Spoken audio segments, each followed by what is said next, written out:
Hello everyone, আসসালামু আলাইকুম। Ranu tiptop কুকিংতে আপনাদের সকল বন্ধুদের স্বাগত জানাই। আজ আমি আপনাদেরকে শেয়ার করেছি খাসির মাংসর টিকিয়া। তো আপনাদের আমার রেসিপিটি যদি ভালো লেগে থাকে তাহলে আমার চ্যানেলকে সাবস্ক্রাইব, লাইক আর অবশ্যই শেয়ার করে দেবেন। আর পুরো ভিডিওটা দেখার জন্য আপনাদের কাছে অনুরোধ রইল। মাটনের করব, টিকিয়া করব, আপনাদেরকে মাটনের টিকিয়া শেয়ার করে দেখাবো। তো আমি ওর মধ্যে পেঁপে দিয়েছি, কারণ মাটন তাড়াতাড়ি বলতে চাই না, যার জন্য আমি এখানে পেঁপে দিয়ে দিয়েছি, পেঁয়াজ দিয়ে দিয়েছি। এটাকে আমি মিক্সার করে নেব।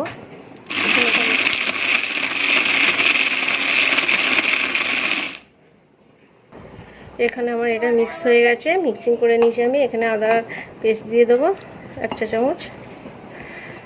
এখানে লঙ্কা গুঁড়ো দিয়ে দেবো, কাশ্মীরি লঙ্কা গুঁড়ো। কাঁচা লঙ্কা আমি এর মধ্যেই দিয়ে দিয়েছিলাম পিসে। ধনে গুঁড়া দিয়ে দেবো 1 চা চামচ। এখানে আমি জিরা গুঁড়ো দিয়ে দেবো 1/2 চা চামচ। এখানে হলুদ গুঁড়ো দিয়ে দেবো আমি 1 চা চামচ। আর এখানে আমি গরম মশলা গুঁড়ো রাখা আছে, সেটা দিয়ে দেবো 1 চা চামচ। আর এখানে গোল জিরা আছে, সেটা আমি দিয়ে দেবো। যেটাকে ভালো করে আমি মেখে নেবো। এখানে আমি ধনেপাতা কুচি রেখেছিলাম, সেটা আমি দিয়ে দিচ্ছি। এখানে আমি পরিমাণ মতো নুন দিয়ে দেবো। এটাকে আমি ভালো করে মিক্স করে নেব। দেখুন কীভাবে মিক্স করে নিচ্ছি। এখানে আমি একটু অল্প পরিমাণ অয়েল দিয়ে দিচ্ছি, কারণ এটা গোল করবো যখন, এটা কিছুতে লাগবে না। এটাকে ভালো করে মিক্স করে নিতে হবে। খাসির মাংস একটু নরম টাইপের হয়, যার জন্য আমি একটু এখানে বেসন দেব। এখানে আমি 1 চা চামচ বেসন দিয়ে দিলাম এর মধ্যে, আর 1/2 চামচ দিয়ে দিচ্ছি আমি। দিয়ে এটা ভালো করে মিক্স করে নেব। তবে এটা একটুখানি শক্ত টাইপের হবে, কারণ খুব নরম হয়ে যাচ্ছে। দেখুন, আপনারা এইভাবে খাসির মাংসকে টিকিয়া করবেন, খুব দারুণ হয়। দেখুন আমি এরকম গোল শেপ দিচ্ছি। এটা আপনারা এটা চ্যাপ্টার শেপ দিতে পারেন।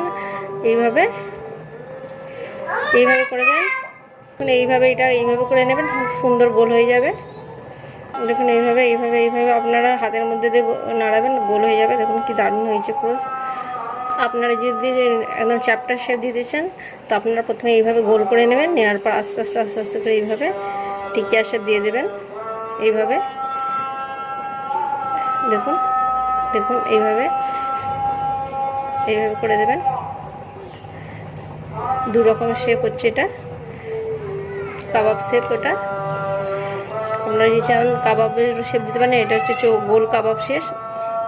দেখুন আমি কীভাবে শেপটা দিচ্ছি। এইভাবে হাতে করে নিয়ে এইভাবে গোল করে প্রত্যেকটা আমি করে নেব। সবগুলোকে আমি গোল করে নেব। তারপর আমি আবার আসছি, আপনাদেরকে দেখাচ্ছি কীভাবে এটা ফ্রাই করে নেব।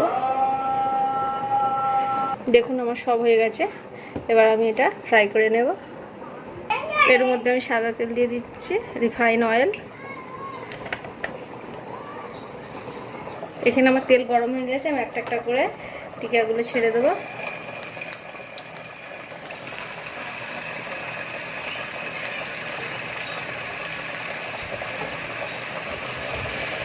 কত সফট এটা টিকিয়া হবে দেখুন। খাসির মাংস এইভাবে টিকিয়া করে খুব দারুণ লাগে। এবং মশলাগুলো ঠিক সব দিতে হবে। দেখুন কি দারুণ দেখতে লাগছে। দেখুন এটা আমি একটা করে উলট পালট করে নেব।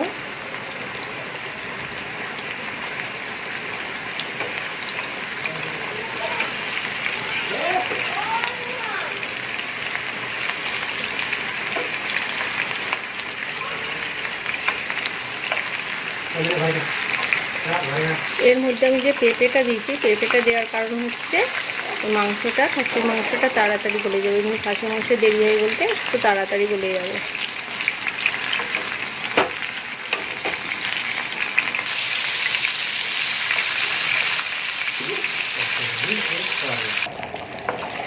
দেখুন আমার সব টিকিয়াগুলো অত সুন্দরভাবে ভাজা হয়ে গেছে। গরম গরম ভাতের সাথে এরকম খেলে খুব দারুণ লাগে।